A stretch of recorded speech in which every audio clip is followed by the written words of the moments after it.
কতদিন খাইও আর না খাইও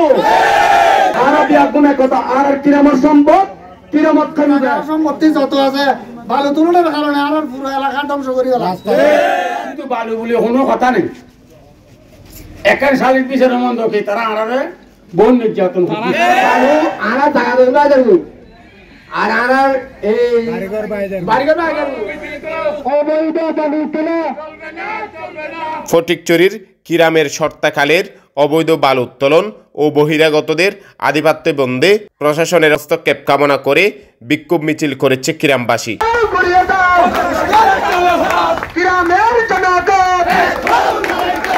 রবিবার সন্ধ্যায় কিরাম ইউনিয়নের সর্বস্তরের মানুষের ব্যানারে আয়োজিত বিক্ষোভ মিছিলটি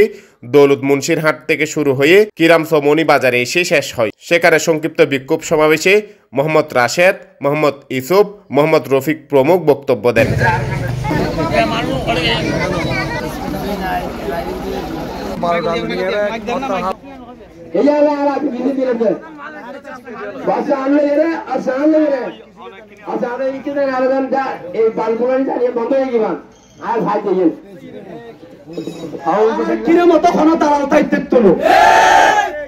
দালালি করিব দালাল উস্তিমূলক শাস্তি হইব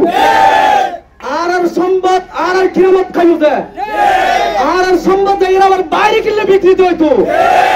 আবার আর কিরামত ফুয়া ধরিয়ে আবার মারি হইব